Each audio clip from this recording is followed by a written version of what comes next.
A very good morning to all my dear students. Today we are going to start with the last topic of a unit, National Income and Related Aggregates of book Introductory Macroeconomics Part A. So this chapter is GDP and welfare, which we are going to start today. First of all, we will start with the topic GDP at current prices versus GDP at constant prices. We know GDP is what? GDP is the value of total goods and services produced in a country during an accounting year. And since it is de-domestic, so within the domestic territory of the country, contribution of both residents as well as the non-residents. So this GDP can be measured at two levels, at current prices as well as at the constant prices. When we measure the GDP at the current prices, this is called nominal GDP. It means this GDP can increase with increase in the prices as well as with increase in the physical output. If it increases with increase in the physical output, it is good. It shows the progress of the economy. But the other side is that it also increases with increase in the price level without any increase in the output. So with increase in the inflation, when the GDP increases, it is a nominal, means it never shows the real picture of the economy, therefore called the nominal GDP. Other part is a real GDP. Real GDP is the GDP which is measured in terms of constant price level. It means the prices will remain constant. This GDP will increase only and only when there is increase in the output. It means it shows the real picture of an economy. Therefore, it is called a real GDP. So let's read these two in detail.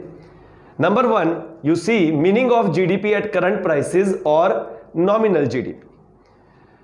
If the goods and services produced in a year within the domestic territory of a country is valued at current prices, valued means is measured at current prices, that is the prices prevailing in that particular year, we get nominal GDP or GDP at current prices.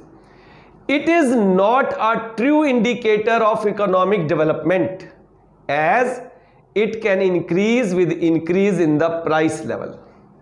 It increases with increase in output and also with increase in price, that is without increase in the physical output. So this is all about first GDP at current prices. It is not a good measure of welfare. Why? Welfare तो तब होगा ना जब output बढ़ेगी. ये तो बिना output के भी इंक्रीज हो जाता है. इसका मतलब खाली प्राइसेस से इंक्रीज हो गया और प्राइस लेवल के इंक्रीज होने से तो नुकसान हो जाता है बेटे. प्राइस लेवल इंक्रीज होता है तो जो गरीब आदमी है उसकी परचेजिंग पावर गिरती है. तो इसीलिए हमने एक लाइन लिखी है, not a good measure of welfare. अब इसके उलट जो दूसरा है जीडीपी एट कांस्टेंट प्राइसेस, इसको रियल जीडीपी बोलते हैं. It is a good measure of welfare.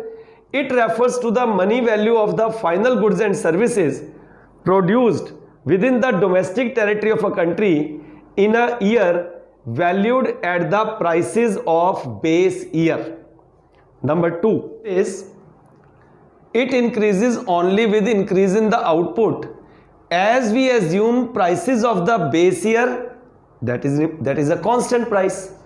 Price तो constant रहेगा base year का. अब GDP कब बढ़ेगा? जब हमारी आउटपुट बढ़ेगी. इसका मतलब जब आउटपुट बढ़ने से जीडीपी बढ़ेगा तो ये हमारे लिए एक रियल पिक्चर बता रहा है.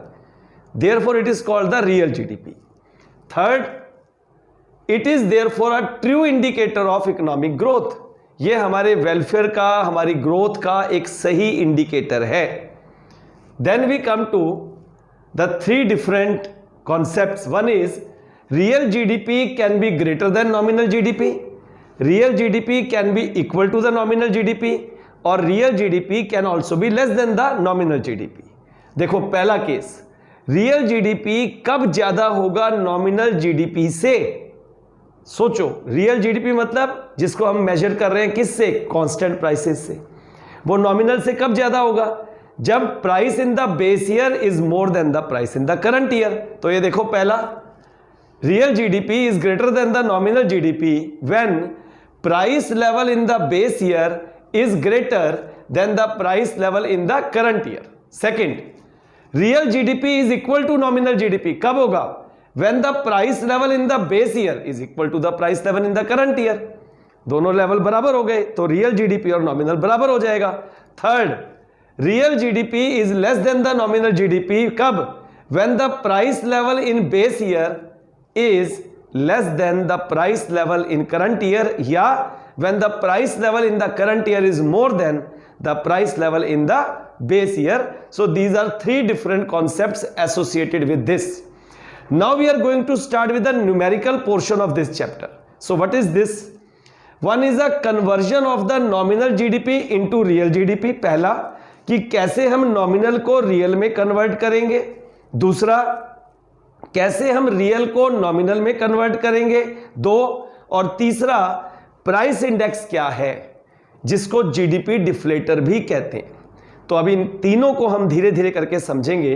पहला कॉन्सेप्ट हम शुरू कर रहे हैं कि हम कैसे नॉमिनल जीडीपी को रियल जीडीपी में कन्वर्ट करेंगे।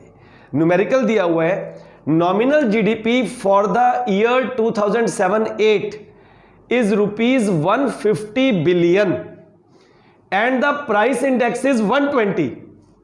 Find the real GDP. Price index 120 है, अब हमें रियल जीडीपी फाइंड करना है। तो पहले फॉर्मूला देखो इसका क्या है। रियल जीडीपी फाइंड करने के लिए we have GDP at current prices, जिसको बोलते हैं nominal GDP, upon price index into 100। तो अब देखो हमें इसमें दिया हुआ है नॉमिनल जीडीपी इज 150, तो ये देखो हमने पुट कर दिया 150 बिलियन, प्राइस इंडेक्स गिवन है 120 और इनटू 100 हमने किया तो ये आ गया 125 बिलियन। यानी करंट प्राइसेस को इसने क्या कर दिया, रियल जीडीपी में क्या कैसे हुआ, प्राइस इंडेक्स हमने डिवाइड किया तो इसने उसको डिफ्लेट कर दिया। जो उसकी वैल्यू थी 150 वो कितनी हो गई 125।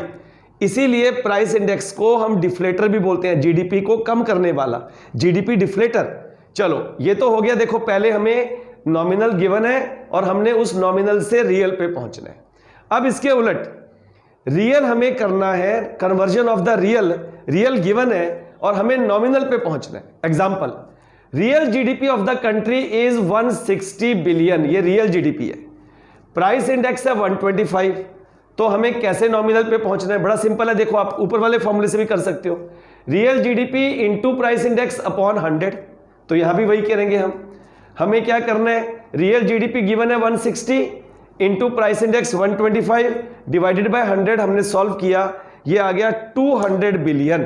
तो हमने सेकंड किया, नॉमिनल गिवन है, पहले में नॉमिनल गिवन है तो रियल पे कैसे पहुंचना है, सेकंड किया हमें रियल गिवन है और हमने रियल से नॉमिनल पर कैसे पहुंचना है। तीसरी जो खास बात इन दोनों से हमें समझ आई वो आई कि जीडीपी डिफ्लेटर क्या है। It refers to the ratio, किसका ratio, between the GDP at current prices and the GDP at constant prices.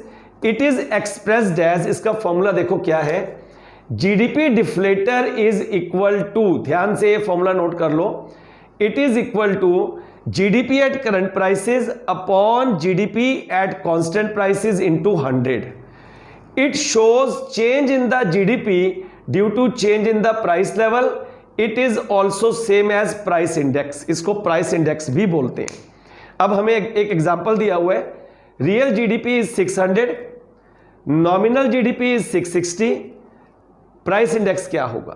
तो देखो हम क्या करेंगे, price index is equal to, अभी हमने पढ़ा ऊपर formula, GDP at current prices, current का मतलब नॉमिनल 660, कांस्टेंट का मतलब रियल 600 इंटू 100, ये आ गया 110। ये क्या बता रहा है, it shows 10% increase in the journal price level, कि जो जर्नल प्राइस लेवल है, बेस ईयर प्राइस को 100 मानते हैं, अब कितना निकला 110। इसका मतलब जो हमारे प्राइसेस इंक्रीज हुए हैं वो कितने हुए हैं, 10% हमारी सामान्य कीमत जनरल प्राइस लेवल इकोनॉमी में बढ़ गया है। तो ये हमने तीन चीजें पढ़ ली कि अगर हमें नॉमिनल दिया है तो रियल में कैसे आना है, रियल दिया है तो रियल से नॉमिनल पे कैसे जाना है, और जीडीपी डिफ्लेटर, जिसको प्राइस इंडेक्स भी कहते हैं, इसका मीनिंग भी पढ़ लिया और कैसे हम इसको फाइंड आउट करेंगे ये न्यूमेरिकल भी हमने समझ लिया। अब हम एक अगला कॉन्सेप्ट जो हम पढ़ेंगे वो है पर कैपिटा रियल जीडीपी, और इसके बाद हमारे पास दो इसके टॉपिक रह जाएंगे। वेलफेयर क्या है, वेलफेयर कितने टाइप्स का है, और क्या जीडीपी एक ट्रू इंडेक्स है वेलफेयर का, ये तो हम अगले लेक्चर में पढ़ेंगे। इस लेक्चर में हम एक छोटा सा मीनिंग समझ लेते हैं। रियल जीडीपी तो समझ गए हम कि पर कैपिटा रियल जीडीपी क्या है। रियल जीडीपी तो समझ आ गया। रियल जीडीपी मतलब जो एक रियल पिक्चर बता रहा है, जो तभी बढ़ेगा जब हमारे कंट्री में आउटपुट बढ़ेगी। लेकिन अब हमारे सामने एक प्रश्न और आ गया कि क्या खाली रियल जीडीपी के बढ़ने से हमारी इकोनॉमी में ग्रोथ हो जाएगी? आंसर होगा नहीं। क्यों? रियल जीडीपी के साथ साथ अगर देश के अंदर जनसंख्या बढ़ गई, पॉपुलेशन बढ़ गई, जिसमें कि इंडिया जो है बहुत आगे चल रहा है, चाइना को भी पीछे छोड़ने की होड़ अगर हमारे में है, तो दो चीज़ों में है, करप्शन एंड पॉपुलेशन। अगर इन दोनों पे कंट्रोल हो जाए तो इंडिया तो स्वर्ग है। करप्शन एंड पॉपुलेशन, अपने अपने काम को सभी ईमानदारी से करें, मिसयूज ऑफ द पोजीशन खत्म हो जाए, मिसयूज ऑफ द पावर खत्म हो जाए तो बहुत अच्छा हो जाएगा। ये खाली हमारे देश के प्रधानमंत्री जी नहीं कर सकते, इसे तो हमें हर लेवल पर बेटे खत्म करना है। करप्शन शुरू होती है हमारे अपने पर्सनल लेवल पर। हम अपने काम को जब सही तरह करते हैं, अपनी ड्यूटी को सही समझते हैं, और हमें हमारा कर्तव्य क्या है, हमारे अधिकार तो बाद में, पहले हमारा कर्तव्य क्या है, तो अपने आप करप्शन कंट्री से दूर हो जाती है। चलिए फिलहाल टॉपिक पे आ रहा हूं। पर कैपिटा रियल जीडीपी क्या है? Real GDP indicates the overall economic performance of the country, लेकिन कहता है the prosperity of the country is better judged by the per capita real GDP. कैसे निकालेंगे? टोटल रियल जीडीपी को पॉपुलेशन से divide करेंगे तो पर कैपिटा रियल जीडीपी आएगा। जब पॉपुलेशन बढ़ेगी, the increase GDP shared by a bigger population, तो जो जीडीपी बढ़ा, पॉपुलेशन बढ़ गई तो लोगों को तो कम ही मिला, तो इसका मतलब रियल पर कैपिटा जीडीपी कम हो गया। अब एग्जांपल दे रहा है, in the year 2018-19 total real GDP increased by 6.9%, where as per capita real GDP increased by 5.6%। इसका मतलब क्या हुआ? It means that on an average the per capita availability of goods and services to the people increased only 5.6 and not 6.9, and it is the per capita real GDP which indicates the average standard of living of the people। जब उनको सामान मिलेगा, goods and services हर व्यक्ति तक पहुंचेंगी, उसके अंदर prosperity आएगी, वो अपनी इच्छाओं को पूरा कर पाएगा। कंट्री के अंदर लोग जो हैं उनमें जो एक डिपेंडेंसी है वो खत्म हो जाएगी। Everybody will enjoy a good standard of living. ये है पर कैपिटा रियल जीडीपी। तो अब हम इसके बाद अगले जो टॉपिक पढ़ेंगे कि क्या है वेलफेयर, क्या पर capita real GDP is a true index of welfare, अगर है तो कैसे, इसके लिए हम इसके कुछ तर्क, कुछ इसके आर्गुमेंट्स देंगे। So this is all about this lecture. Again I repeat one thing, please don't waste your time, prepare your notes simultaneously with the classroom, give your comments which is a kind of motivation for me. Always attend Google Meet classes for your attendance in the morning, because respect is two-sided. You will give respect and you will get the respect in return. God bless you all.